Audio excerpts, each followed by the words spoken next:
Bismillahirrahmanirrahim. Assalamualaikum warahmatullahi wabarakatuh.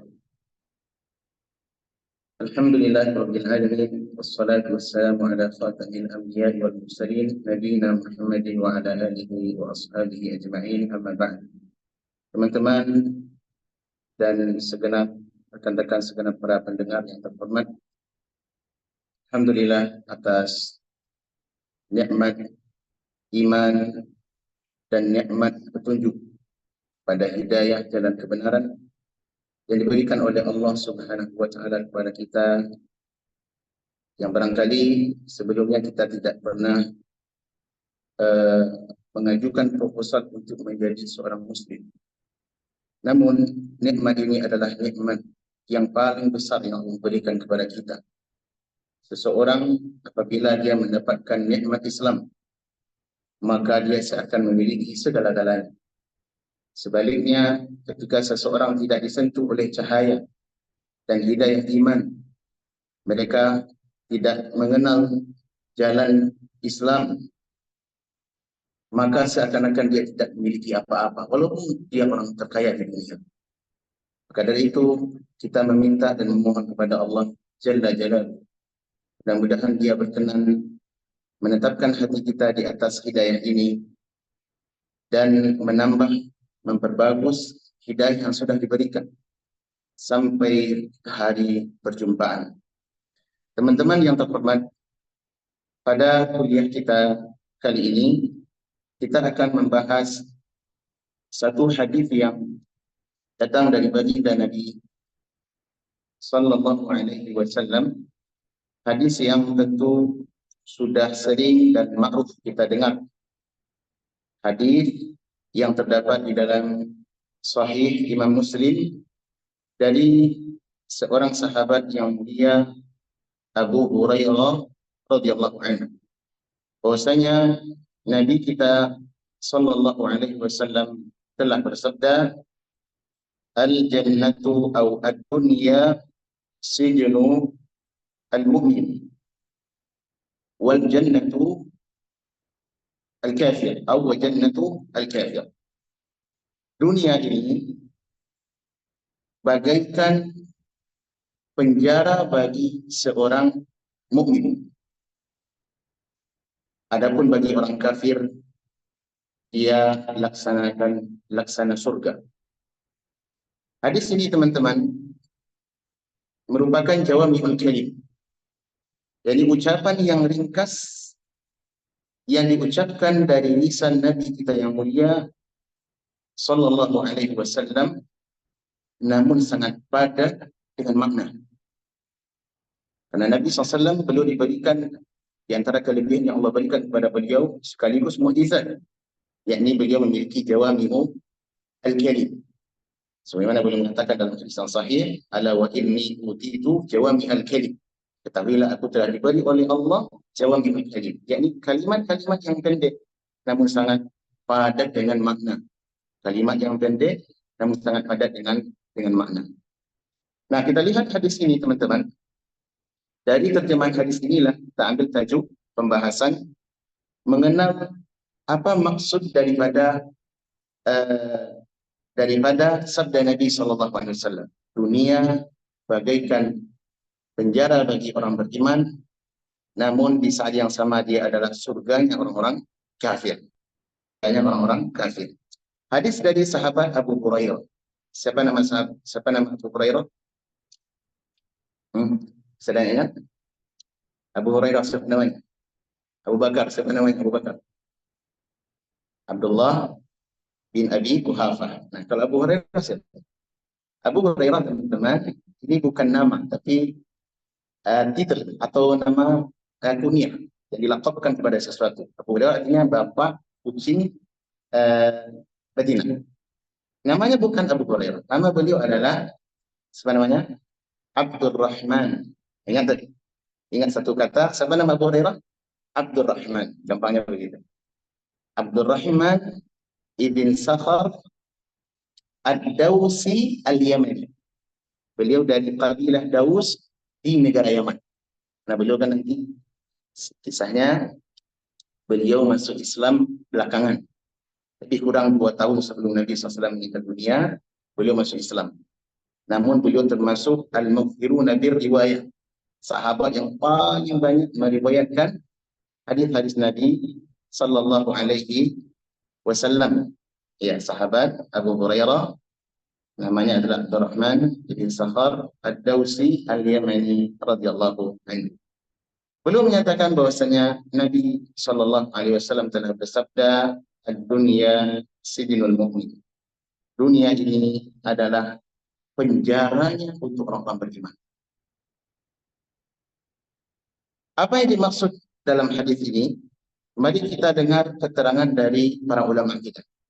Di antara yang bagus yang kami temukan menjelaskan hadis ini adalah Al-Imam Ibnul Qayyim rahimahullah. Dalam kitab beliau Bada'i'u Al-Fawaid. Kitab beliau Bada'i'u Al-Fawaid, kitab ini berjumlah 4 jilid. Di jilid yang ketiga halaman 177. Ketika beliau Al-Hafidz Ibnu Qayyim rahimahullah menjelaskan tentang hadis ini, maka beliau berkata, "Ad-dunya sijnul mu'min." Dunia ini, kata Nabi, bagaikan penjara bagi orang-orang yang beriman. Kawan-kawan rekan-rekan anak muda tahu penjara ya? Saya tahu penjara? Tahu, bagus. Kalau tidak tahu boleh nanti ditanyakan. Dunia ibarat penjara bagi orang beriman. Apa kata beliau? Fihi tafsirani sahihan. Dalam hadis ini ada 2 tafsir yang benar, tafsir yang sahih. Ahaduhuma, yang pertama, al-mu'minu qayyadahu imanuhu 'anil mahdhurat. Maknanya, orang mukmin itu dia diikat atau diatur oleh keimanannya untuk tidak mendekat kepada hal-hal yang mahdhurat, yang dilarang oleh syariat. Hal-hal yang diharamkan oleh syariat, maka orang mukmin dia ditahan oleh imannya. Seakan-akan iman bagi seorang muslim itu bagaikan rem pengendali. Kita kalau punya mobil, Pak, saya berani tidak bawa mobil yang keren tapi tidak ada rem. Berani atau tidak? Tidak berani, Pak. Bahaya. Nah, seorang mukmin imannya akan menjadi rem pengendali atau yang mengendalikan atau mengatur kehidupan seorang muslim. Ketika dia berada di ranah yang berbahaya, ranah yang haram, maka imannya akan mengontrol. Kemudian kata beliau, wal kafiru mutlaqut tasarruf. Adapun orang kafir, maka mereka mencicipi segala sesuatu sepuas syahwatnya. Ini makna yang pertama. Makna yang kedua, kata Al-Hafidz Ibnu Qayyim, as-saniha atau as-sani, yang kedua, anna dzalika bi'tibaril awaqib. Yang kedua adalah dari sisi ending, yakni akhir daripada kondisi seorang mukmin dan orang kafir. Apa kata beliau? Fal mu'minu law kana anhamun nasi fadzalika bil idafati ila ma'ali fil jannah kasijni. Adapun orang beriman, bagaimanapun nikmat yang dia peroleh di muka bumi ini, nikmat yang halal yang Allah berikan kepadanya, walaupun dia orang yang paling kaya, yang paling memiliki dunia, tapi diperoleh dengan cara yang halal.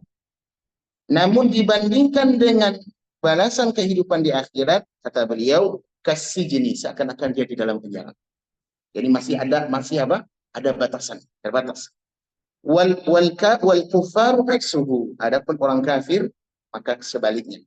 Bagaimanapun dia nikmat hidupnya di muka bumi ini, ya, atau bagaimanapun kondisinya di muka bumi ini dibandingkan dengan neraka yang akan dia masuki, maka itu tidak seakan-akan dunia ini surga baginya.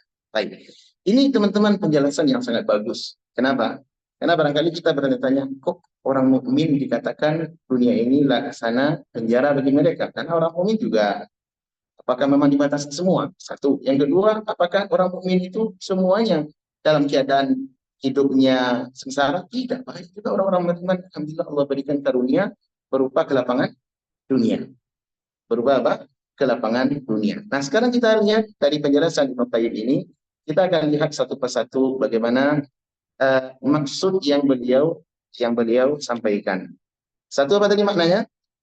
Makna dunia ini adalah ibarat penjara bagi orang beriman, tetapi surganya bagi orang-orang kafir. Maksud kata beliau adalah, yakni orang mukmin itu dibatasi. Tidak semua keinginannya,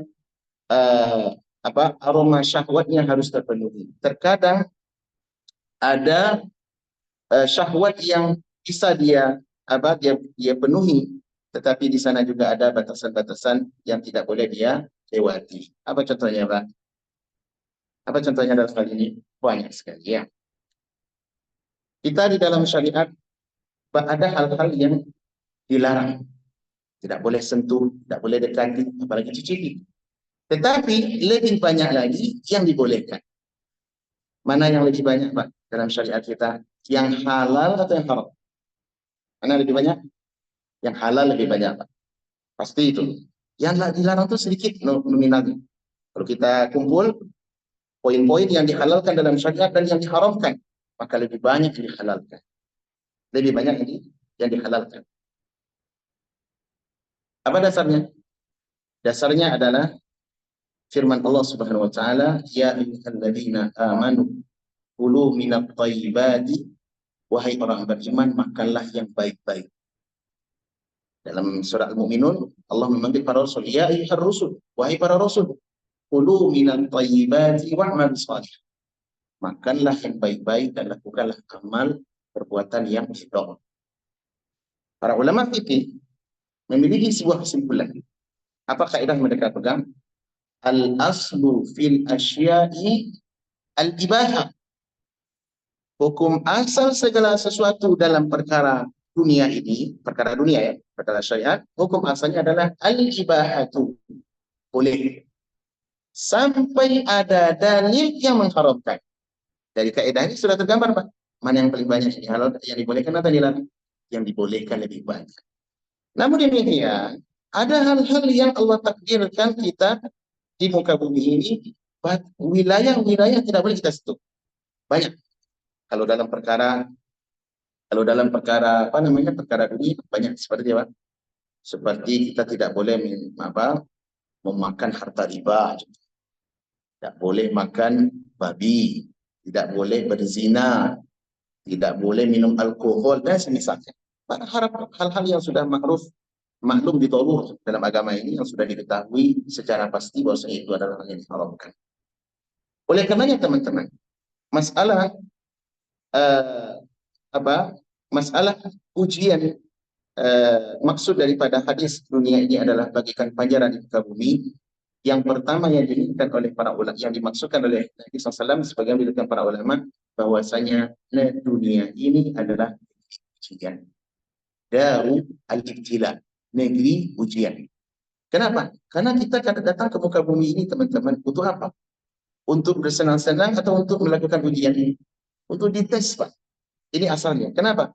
Karena sebab takdir yang telah mendahului bahwasanya ketika ayahanda kita Adam alaihissalam melakukan satu kesalahan di dalam surga, yakni memakan buah yang terlarang, syajaratu yang terlarang. Walaupun iblis menamakannya syajaratul khuldi. Apa itu syajaratul khuldi? Pohon yang dilarang. Ya. Asalnya Allah tidak menyebut nama pohon itu pohon yang dilarang. Tidak ada pohon khuldi, Pak. Tapi sebutannya adalah la taqrabu hadhihi syajarah. Wahai Adam, engkau tidak boleh mendekati pohon ini. Satu pohon itu, Pak, di surga. Adapun seluruh nikmat surga boleh dicicipi oleh Nabi Adam dengan ibunda kita Hawa alaihissalam. Akan tetapi syaitan memberikan was-was. Bagaimana politik syaitan di dalam menggoda Adam dan Hawa? Diberi nama pohon larangan tadi dengan nama yang indah didengar. Apa namanya? Syajaratu al-khuld. Ini pohon kekekalan. Sehingga iblis ketika datang kepada Adam, dia mengatakan, wahai Adam, Apakah engkau tidak dilarang dari pohon ini kecuali karena apa dikhawatirkan engkau akan menjadi malaikat atau menjadi orang yang kekal dalam surga. Akhirnya terpilihlah Adam alaihissalam. Dengan sebab itu Nabi Adam ayahanda kita dengan ibunda kita diturunkan ke bumi. Apa tujuannya teman-teman? Untuk menjalani tes ujian sekaligus sebagai hukuman. Hal ini sebagaimana dinyatakan oleh Imam Al-Hasan Al-Basri rahimahullah, dinukilkan oleh Abu Nuaim di dalam kitab beliau Hilyatul Awliya. Imam Hasan Al-Basri pernah mengatakan begini, fa inna dunya darul makhifah. Sesungguhnya dunia ini adalah negeri yang mencemaskan. Benar apa tidak, Pak? Cemas dunia ini, Pak. Kenapa? Karena memang karakternya dunia ini butuh ujian. Kalau negeri yang barul aman itu bukan dunia, tapi di surga itu negeri keamanan. Nah, tidak ada tempat yang aman bagi seorang muslim sampai kita kembali ke tempat orang tua kita dahulu berada di sana. Tidak ada kata aman di dunia ini, Pak. Yang pasti 100% aman, tidak ada. Mustahil. Makanya iman yang sangat bagus dari Al-Hasan Al-Basri, ad-dunya fa inna dunya daru makhifah. Negeri yang penuh dengan upara dan semasa. Ya. Jangankan jauh-jauh, yang dekat saja kita kadang dimarahi ya, Pak. Tadi dimarahi, kita dibentak, dan terkadang kita harus memarahi pun. Ya. Karena kesalahan kecil, mungkin ada yang hilaf, apa kita dimarahi, dibentak. Tapi terkadang kita harus memarahi pun. Ya. Inilah dunia. Belum lagi kita melihat keluar bagaimana simpang siur informasi hara, baik itu di media offline, di dunia nyata atau di dunia maya, luar biasa. Rasa takut terlalu menghantui kita. Lagi baru-baru ini kita disebutkan yang disampaikan informasi bahwasanya akan terjadi peperangan dan segala macamnya. Ini kan simpang siur, hal yang menakutkan. Inilah dunia. Kemudian saksi bahasan kita, wa ubita, kata Hasan Al-Basri, wa ubita Adamu minal jannati ilaiha uquban. Dan ayahanda Adam alaihissalam diturunkan dari surga ke dunia ini sebagai apa? Sebagai hukuman. Inilah dunia, Pak, yang kita berada di dalamnya. Nah, sebagai negeri ujian, tentu ujian itu akan selalu ada membersamai kita sampai kita bertemu dengan Allah Rabbul Alamin. Ujian selalu ada. Nah, apa ujian itu, Pak? Ujian itu ada 3. 1, ada namanya ujian berupa perintah. 2, larangan. 3, musibah. Nah, hal ini pasti tidak akan pernah kosong daripada umat manusia. Ujian masalah perintah dan larangan ini sudah Allah sebutkan di dalam Al-Quran berulang kali. Allah berfirman seperti di awal surat Al-Ankabut. Alif Lam Mim. Ahasiban nasu ayyutraku ayyaqulu amanna wa hum la yuftanun. Alif Lam Mim. Apakah manusia mengira mereka dengan enteng, dengan mudah, dengan bangga mengucapkan kami beriman. Wa hum la yuftanun. Sementara mereka tidak diuji. Mereka tidak diberikan fitnah, diberikan tes. Ya. Apa maksud fitnah di sini, Pak? Fitnah itu secara bahasa banyak makna fitnah. Tapi di antara makna fitnah adalah membakar. Apa makna fitnah? Membakar. Ya. Sebagaimana pernyataan orang Arab, mereka kalau dalam orang Arab mengucapkan fatantu dzahaba binnar. Saya membakar emas dengan api. Fatantu dzahaba binnar. Saya membakar emas dengan api. Apa maksud membakar di sini? Ya, jadi fitnah. Emas dibakar tujuannya apa, Pak? Apa tujuannya? Tujuannya agar lebih mendapatkan kualitas yang baik dan bersih dari noda-noda serta karat-karat. Emas itu, Pak, kalau ingin tahu kita dengan kualitas ingin kita emas yang bagus kualitasnya, maka harus dibakar lebih lama. Tanyakan kepada tukang emas yang paham tentang itu. Intinya emas itu dibakar, fitnah. Apa yang kita sampaikan? Demikian pula kehidupan kita ini, teman-teman. Hidup ini mesti diuji oleh Allah Subhanahu wa taala. Ujian yang paling berat itu adalah ujian ketaatan dan larangan. Perintah dan larangan itu berat ujian. Ya, berat ujian ini. Karena sebagian orang gagal di dalam memahami makna ujian ini, sehingga mereka memilih cenderung kehidupannya bebas.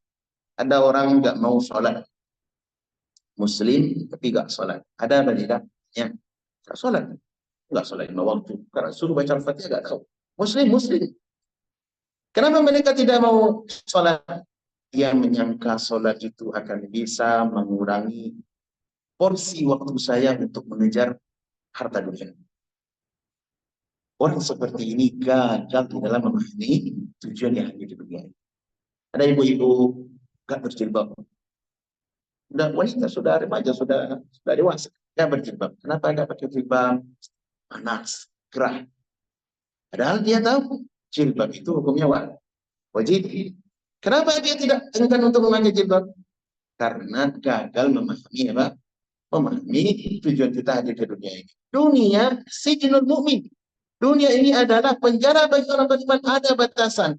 Kita hadir ke muka bumi, ini ada aturan, ada perintah, ada larangan.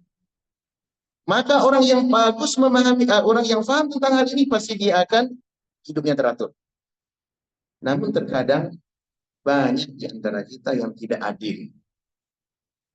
Contoh, untuk masalah dunia, Pak, terkadang kita mati-matian membela masalah, menghargai masalah aturan dan larangan. Contoh, kita kerja di perusahaan Qatar Energi, contohnya nih. Ada enggak di sana itu kewajiban, Pak, dan ada batasan larangan? Ada. Pasti ada, nggak mungkin tidak tuh, mustahil. Kalau enggak pasti hancur perusahaan. Ada kewajiban, apa kewajibannya? Pertama, masuk kerja jam sekian, on time, pulang jam sekian, nggak boleh lebih dulu pulang. Pekerjaan masing-masing diatur sesuai dengan apa? Dengan kapabilitas kita. Itu aturan tuh, secara ringkas. Nah, kalau ada orang umpama datangnya telat, pulangnya paling awal, kira-kira tak aturan atau tidak? Tidak tak aturan. Orang seperti ini layaknya diapain?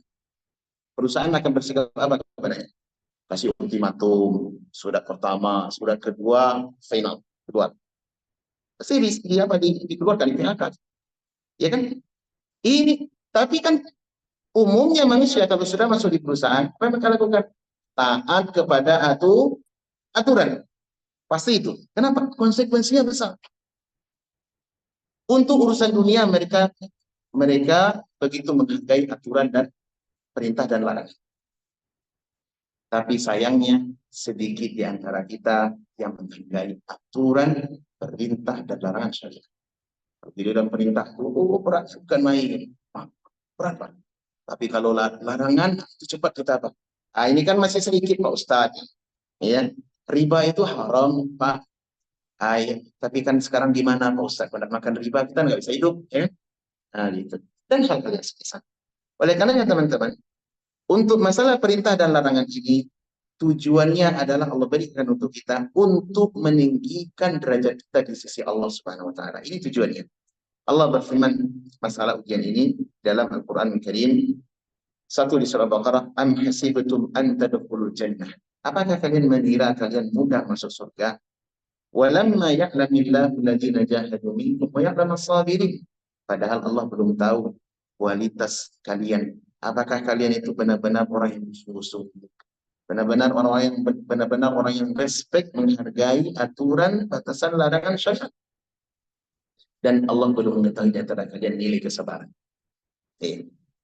Inilah ujian, perintah dan larangan. Tujuannya apa? Untuk kebaikan kita, meninggikan derajat kita di sisi Allah Subhanahu wa taala. Kemudian ujian berikutnya, teman-teman, musibah. Musibah ini adalah ujian yang juga berat. Ujian yang berat. Kenapa? Karena musibah itu adalah sesuatu yang mesti terjadi di muka bumi ini. Mesti terjadi. Tidak ada di antara kita yang tidak kena musibah. Tidak ada di antara kita yang tidak pernah kena musibah. Dan musibah yang terakhir bagi kita adalah musibah kematian. Dan musibah yang paling berat bagi kita adalah bukan musibah menimpa dunia, tapi musibah ketika menimpa agama kita. Ada kematian orang-orang yang kita cintai. Kematian karib kerabat, tua kita, anak-anak kita, maka saudara kita kaum muslimin terlihat terang dan jelas di depan mata dibunuh oleh orang kafir. Ini musibah untuk kita. Musibah. Hati terpotong-potong melihat apa? Melihat jasad kaum muslimin yang bergelimpangan di mana dibunuh oleh orang-orang kafir. Kamu ketahui ini adalah dunia. Inilah dunia, teman-teman. Allah ingin menjadikan dunia ini apa? Memang ujian sementara untuk orang beriman. Tetapi dia adalah surga, kepuasan, pembunuhan syahwat, dan kebahagiaan sementara untuk orang-orang yang kafir. Untuk orang-orang yang kafir.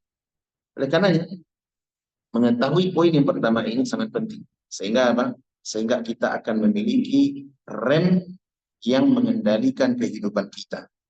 Orang yang mudah melakukan ketaatan dan berusaha untuk menjauhkan maksiat berarti dia orang yang faham dengan tujuan kehidupan di dunia ini. Tapi kalau orang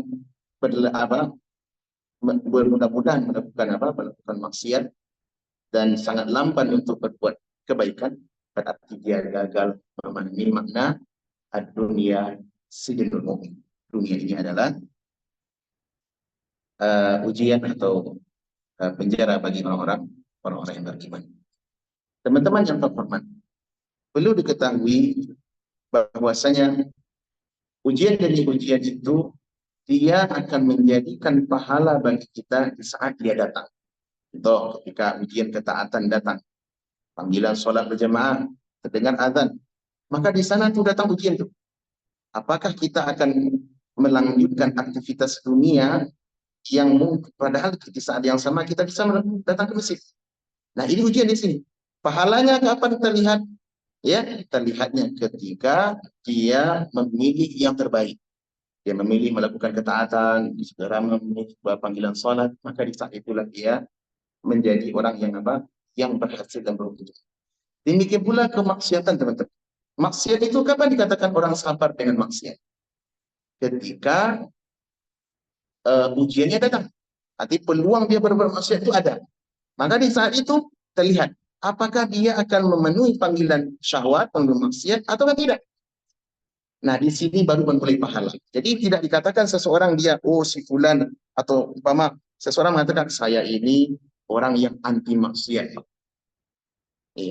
Padahal peluang-peluang maksiat tidak ada di sekitarnya, lingkungannya baik, peluang maksiat tidak ada, maka dia tidak dikatakan orang yang sabar di atas maksiat.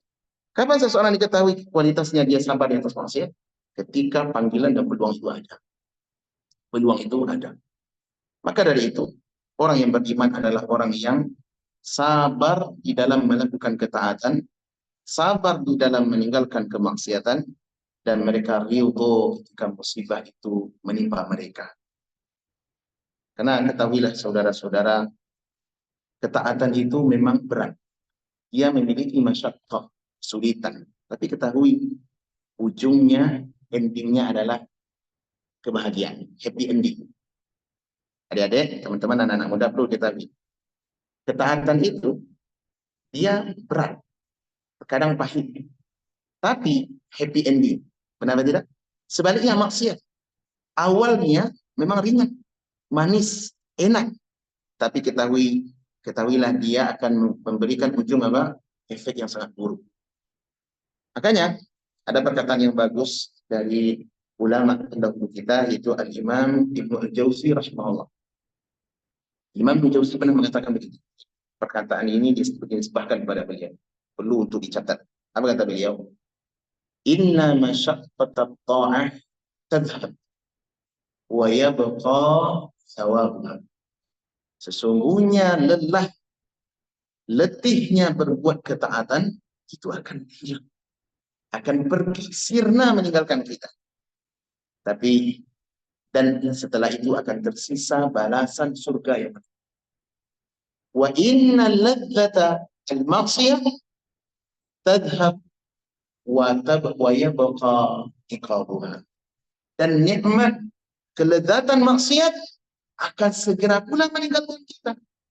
Dan setelah itu siap-siap dengan hukuman azab yang telah menunggu.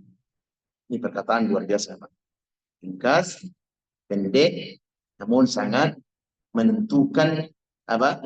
Menentukan perjalanan kehidupan.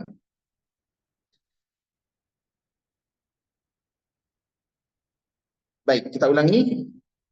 Inna, kata perkataan Ibnu Jauzi rahimahullah, inna masyaqqata at-ta'ati, sesungguhnya lelahnya ketaatan, tadhhab, dia akan pergi meninggalkan kita. Wa yabqa sawabuha, dan setelah itu pahala, balasan, kebaikan, surga telah menunggu kita di ujung jalan. Teman-teman, sholat itu capek nggak? Capek. Apalagi kalau udah sakit-sakitan, udah capek mau ke masjid. Ya. Lelah. Semua ketaatan pasti ada capeknya. Haji, puasa, ada lelah, ada letih, teman-teman. Tapi setelah itu apa? Happy ending apa tidak? Enak ujungnya, teman-teman. Hati kita di dunia saya bahagia selepas melakukan ibadah. Apalagi balasan yang menunggu. Reward yang Allah janjikan bagi kita apa? Ketenangan, kebahagiaan, surga setelah kita kiai. Tapi sebaliknya kita Jauzi rahimahullah, wa inna ladzatal ma'asi, akan tetapi lezatnya kemaksiatan. Maksiat itu lezat apa? Lezat apa? Lezat maksiat. Kalau tidak lezat mungkin tidak mau orang apa? Orang apa namanya? Habis-habis melakukan maksiat. Bisa-bisa. Coba Pak, maksiat ada enggak maksiat yang murah? Ada Pak. Maksiat itu mahal. Mahal maksiat, butuh biaya. Antum kalau mau berzina, itu biaya enggak? Ya. Jarang yang gratis. Yang gratis itu mungkin orang-orang yang apa namanya, imperan, yang zina, yang apa yang zina. Kalau maksiat yang zina yang berkualitas pasti dibeli. Terang. Semuanya dilakukan oleh apa, orang-orang yang para apa, budak-budak syahwat. Beli. Mahal. Narkoba. Itu kan lezat tuh. Bagi orang yang candu ya. Dibeli enggak? Beli. Mahal. Iya. Narkoba dan kawan-kawannya. Rokok. Rokok ini masuk enggak Pak? Nggak masuk Pak. Rokok itu syahwat tuh. Orang kalau nggak rokok, baik kalau candu itu Pak, yang sudah menjadi budaknya candu syahwat, candunya rokok, itu kata bilang gini Pak, saya daripada nggak merokok atau meninggalkan rokok, lebih baik saya meninggalkan anak ini, meninggalkan istri. Daripada cerai sama rokok, lebih baik saya sama istri ini. Ada lagi bilang gini, saya tuh kalau nggak merokok, habis makan tuh kayak apa namanya, kayak nggak cuci tangan gitu. Coba Pak, itu pernyataan apa? Omong kosong sebenarnya, tapi itu realita.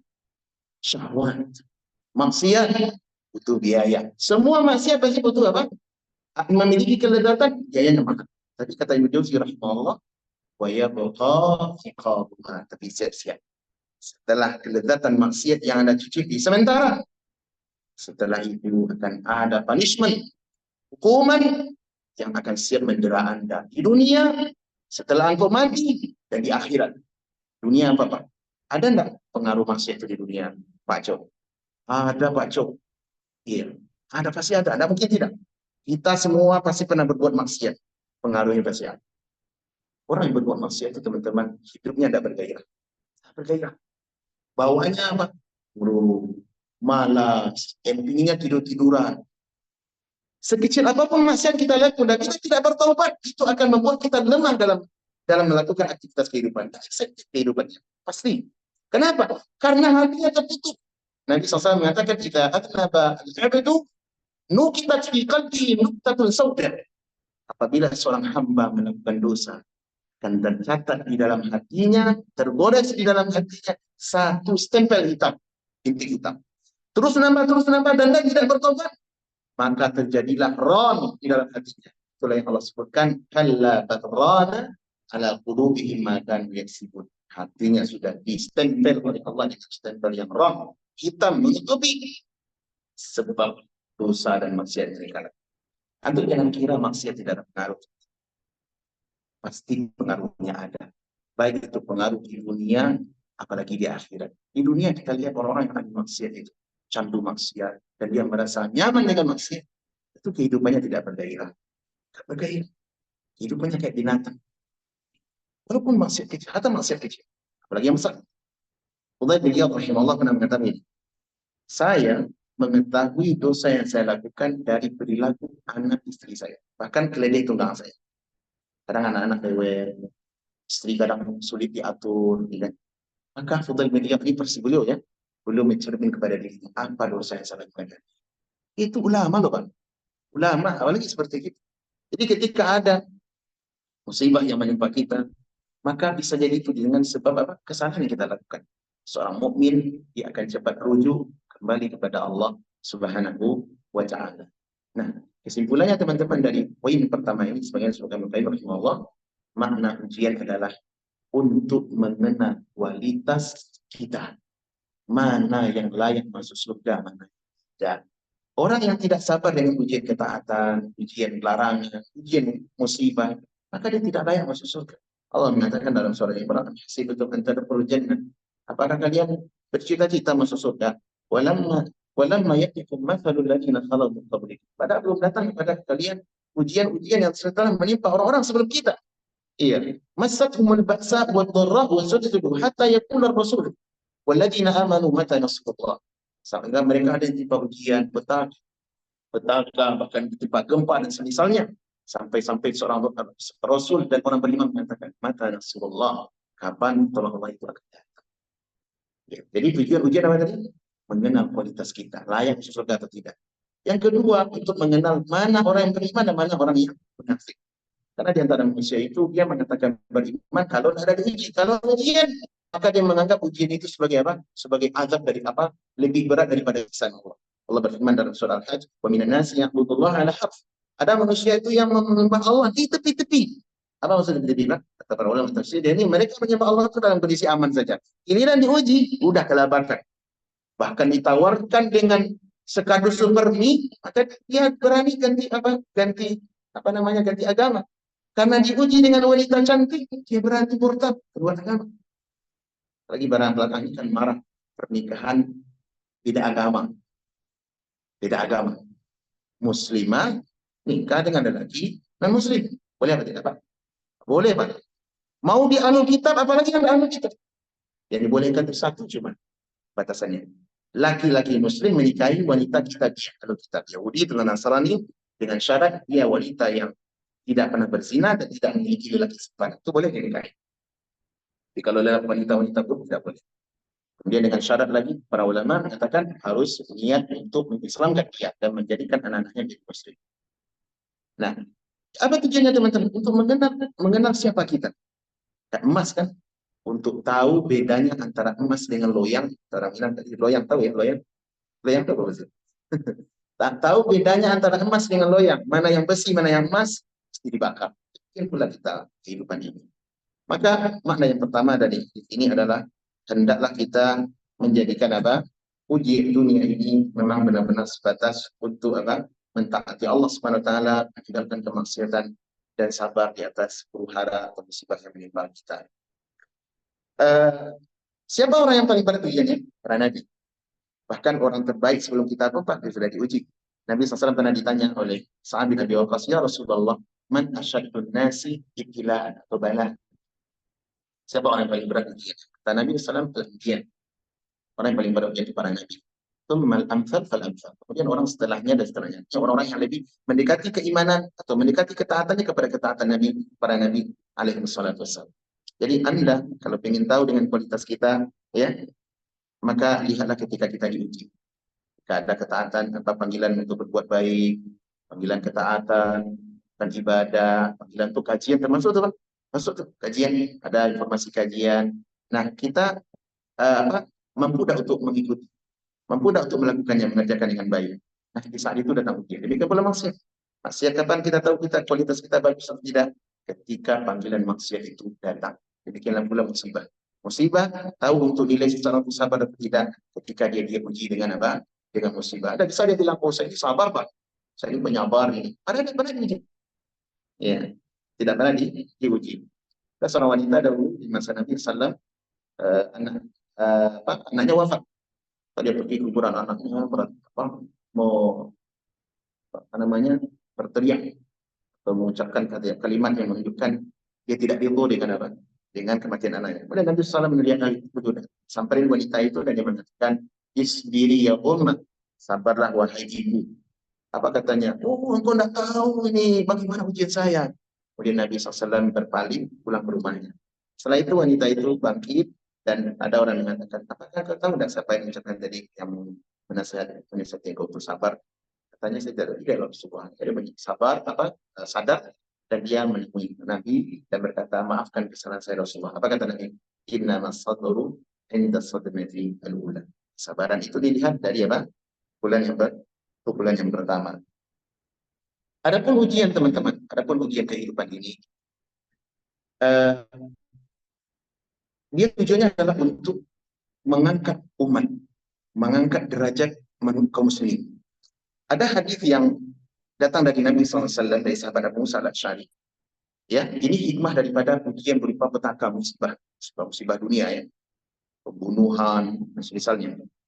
Abu Musa al-Asy'ari pernah mengatakan begini, saya mendengar Nabi SAW bersabda, ummati ummatun marhumah. Umatku ini adalah umat yang dirahmati oleh Allah SWT.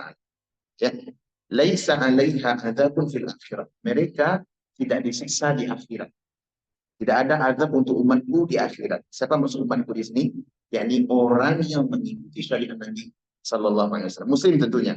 Karena umat Nabi kan ada dua. Ada namanya ummatu al-ijabah dan ada namanya ummatu ad-dakwah. Nah, umat dakwah adalah orang non Muslim yang hidup semenjak Nabi sampai hari kiamat. Itu namanya ummatu dakwah. Di mana mereka wajib kita dakwah. Mereka umat Nabi, ya kita kata umat Nabi, tapi dari sisi generasi yang datang setelah Nabi. Namun mereka tidak termasuk umat al-istijabah. Apa itu umat istijabah? Umat yang mengambil atau menerima sebuah Nabi untuk menjadi muslim. Nah, yang dimaksud lewat hadis ini adalah kata para ulama itu umat yang mengikuti Nabi, menerima Islam, ikuti sunnah Nabi SAW, maka mereka tidak disiksa di akhirat. Ini penjelasan daripada hadis ini. Kenapa mereka tidak disiksa? Ketika lanjutannya, fa inna adzabaha fid dunya, karena mereka telah dibersihkan, disiksa, diuji di muka bumi ini. Berupa apa? Al-fitanu waz-zalazil wal qatlu. Dengan berupa fitnah yang ada, gempa bumi, bahkan pembunuhan, pembantaian, ya. Maka dari itu teman-teman yang berteman pada kesempatan yang mulia ini, hendaklah saya dan kita semua sama-sama belajar untuk melatih kesabaran. Melatih kesabaran di dalam menghadapi perihal ujian yang tiga tadi. Perintah, larangan, dan juga musibah. Ibnu Jauzi juga pernah mengatakan begini, dalam kitab beliau Sayyidul Khatir. Sayyidul Khatir itu teman-teman buku bagus sekali. Sudah ada terjemahannya. Sayyidul Khatir artinya lintasan-lintasan ingatan, lintasan-lintasan yang teringat. Coba Ibnu Jauzi, beliau mengumpulkan semua lintasan yang teringat yang pernah lewat di ingatannya, itu ditulis oleh beliau. Coba segitunya ulama. Tentu yang kita ingat yang baik-baik ya.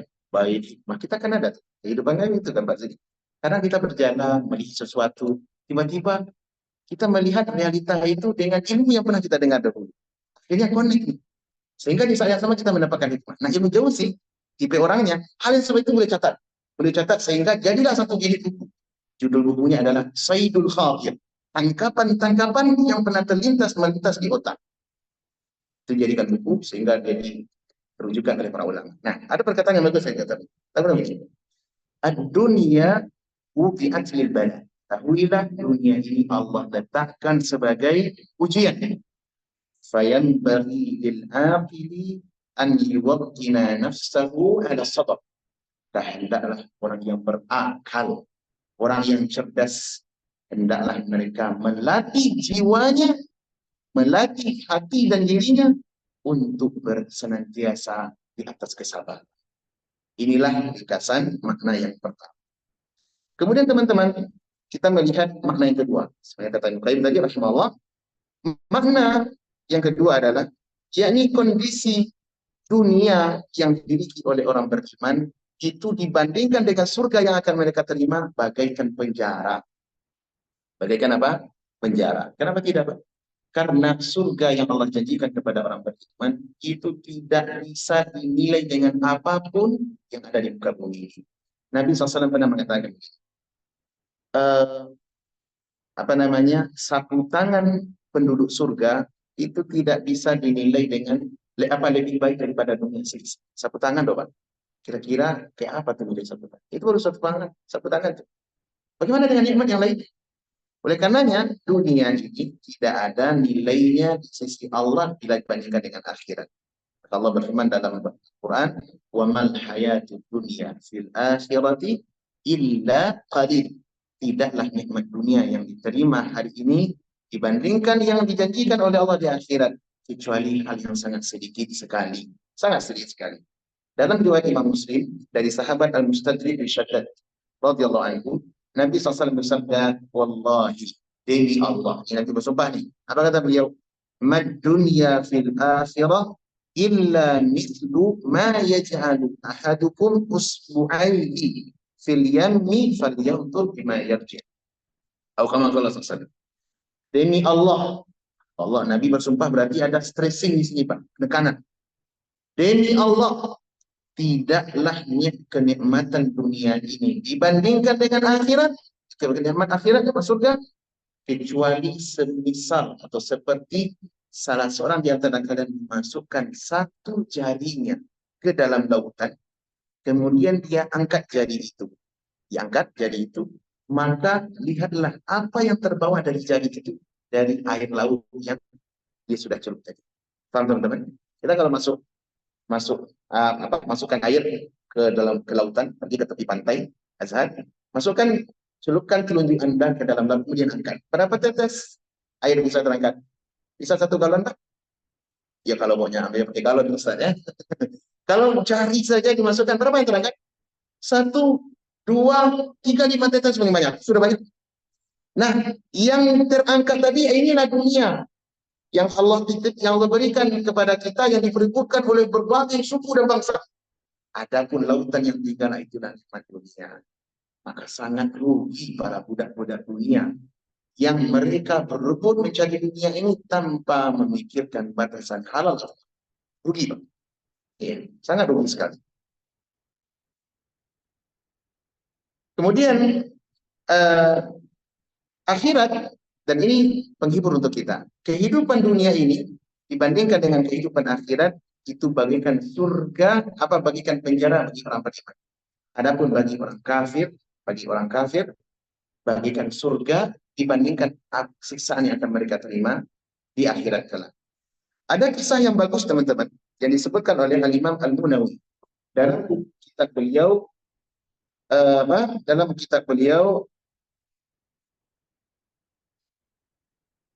Faidul Qadir.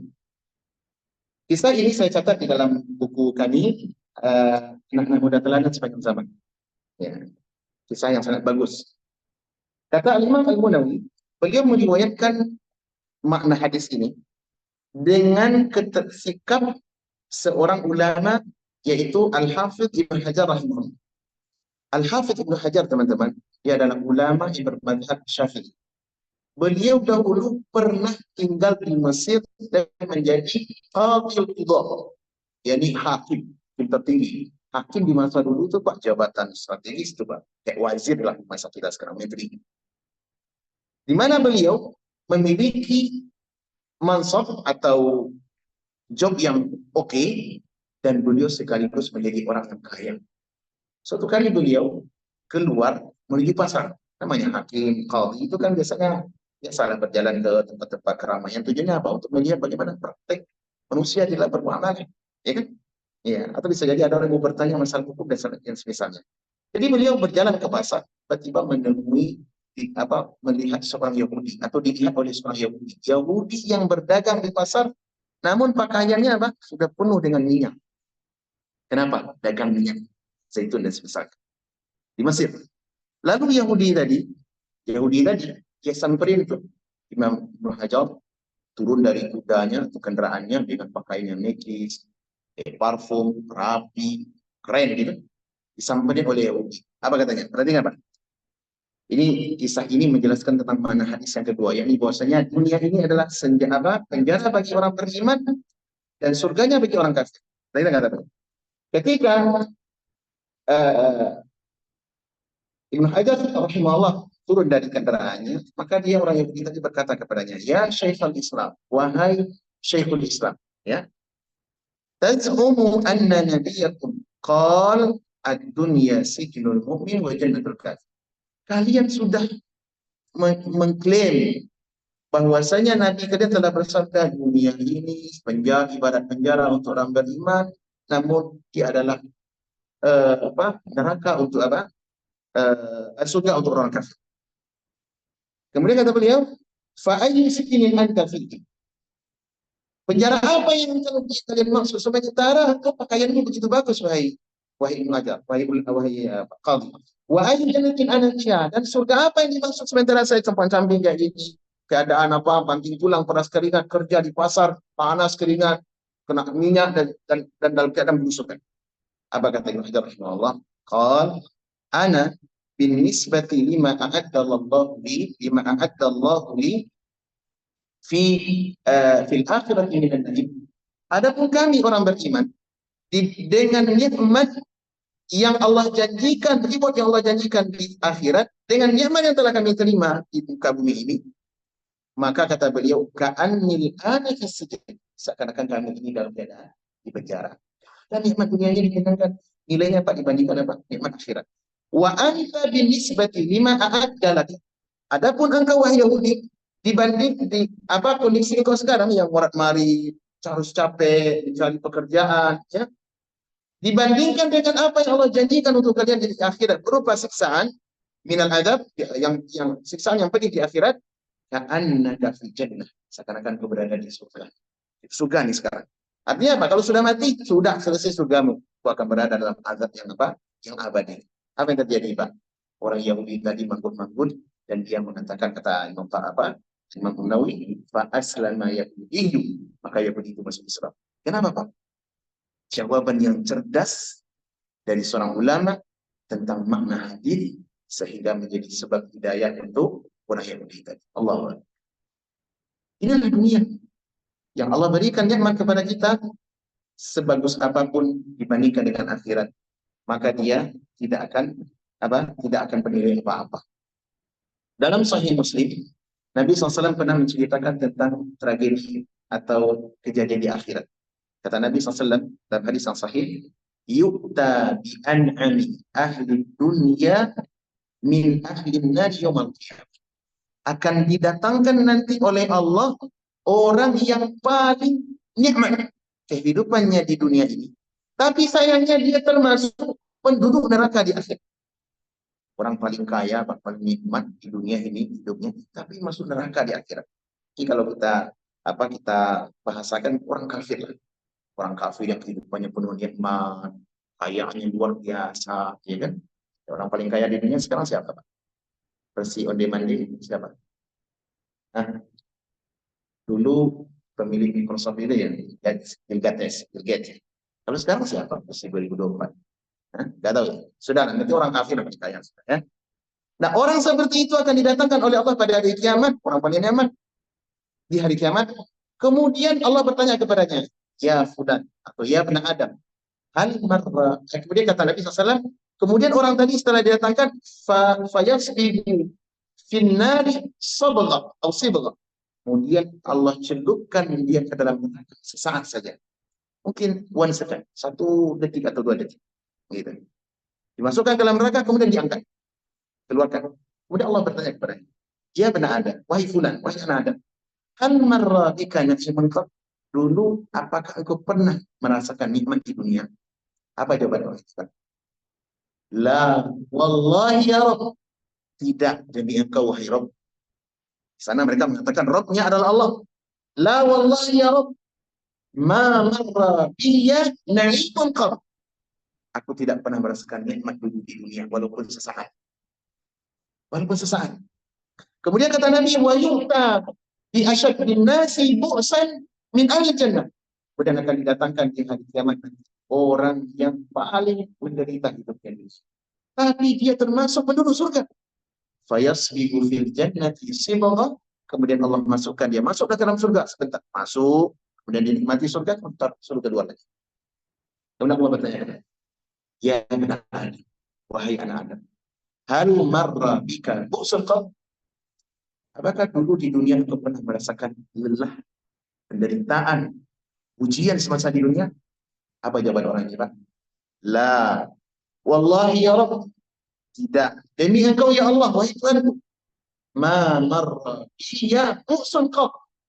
Tidak pernah aku merasakan sulit, sakit, dan musibah di dunia. Apa yang coba perhatikan, Pak? Bagaimana Nabi SAW menyampaikan kisah atau tragedi yang akan terjadi di akhirat nanti. Menunjukkan dunia ini tidak ada nilainya apapun dibandingkan surga yang Allah berikan kepada kita. Satu kali celupan masuk surga, Pak, melupakan seluruh nikmat dunia. Aduhai, andaikan saudara-saudara kita sesama anak Adam dari orang kafir yang non-muslim, yang belum masuk Islam, mendengarkan penjelasan ini, mendengarkan bagaimana Nabi berkita, mungkin mereka akan masuk ke dalam Islam. Ada nilai dunia. Orang kalau paling kaya pun, Pak, atau sebanyak apa begitu, kalau sudah ajal menjemput, apa yang bisa lakukan? Harta ditinggal untuk ahli waris. Benar, Pak? Demikian pula, ini sebagai berita gembira dan membangun mental optimis bagi setiap muslim agar kita bersabar dalam hidup kita.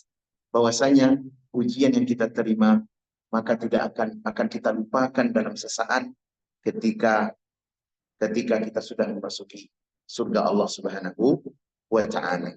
Oleh karenanya teman-teman, surga adalah negeri impian setiap muslim. Bisa jadi orang-orang begitu sabar dalam menghadapi musibah. Kenapa? Karena dia mengingat tempat kelahiran atau tempat asalnya. Mana tempat kita asalnya manusia ini berasal dari surga Allah Subhanahu wa taala. Dan ke sanalah tempat kita akan kembali. Cobalah lihat bagaimana saudara kita Ahlussunnah di Palestina dibantai. Tapi yang kedua dari mereka itu masih hasbunallah wa ni'mal wakil. Ini kan menyentuh sekali, Pak. Menyentuh sekali. Dan hampir setiap waktu sawarikh rudal-rudal menghancurkan diri mereka, nyawa anak-anak terpotong kepala, luar biasa. Tapi orang tuanya ketika ditanya, bagaimana perasaanmu? Katanya, hasbunallah wa ni'mal wakil. Cukuplah Allah menolong saya. Anak saya meninggal, istri saya meninggal, keluarga saya berada dalam surga. Apa yang membuat hal ini, teman-teman? Optimis. Jangan kita takut dan sedih pula dengan perlakuan orang-orang kafir. Kekuasaan yang mereka miliki itu hanya sementara. Ada ayat yang bagus dalam Al-Quran yang perlu kita renungi, Pak, kita ulang-ulang. Apa itu firman Allah dalam surat Fala yaghurrannaka taqallubul ladzina kafaru fil bilad. Jangan kalian merasa terkesima, jangan kalian merasa tertipu, merasa rendah diri dengan kekuasaan orang-orang kafir yang menguasai seluruh ini. Macam qalil itu hanyalah kesenangan sementara. Tsumma ma'wa jahannam wa bi'sal mihad. Setelah itu mereka akan mati dan masuk ke dalam neraka jahanam. Itulah seluruh tempat tinggal. Al-Quran, Pak, kalau kita cermati, menyejuk hati. Menyejuk hati, apalagi di kondisi sekarang kita di puncak didera oleh berbagai ujian dan musibah.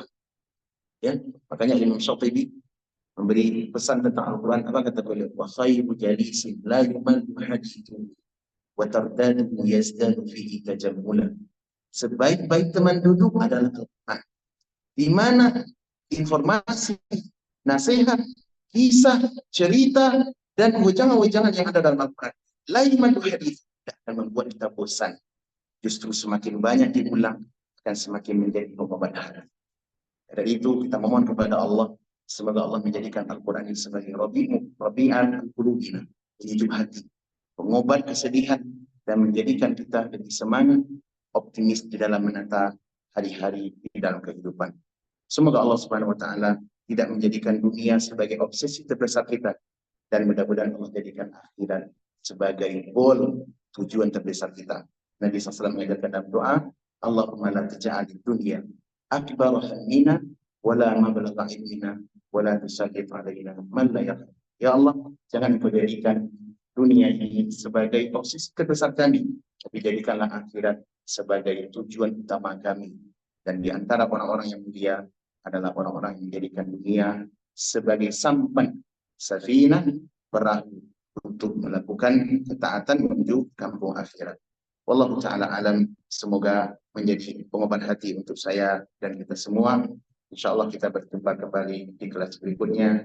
Wassallallahu wasallim ala nabiyyina Muhammad wa ala alihi wa sahbihi wasallam. Wassalamualaikum warahmatullahi wabarakatuh.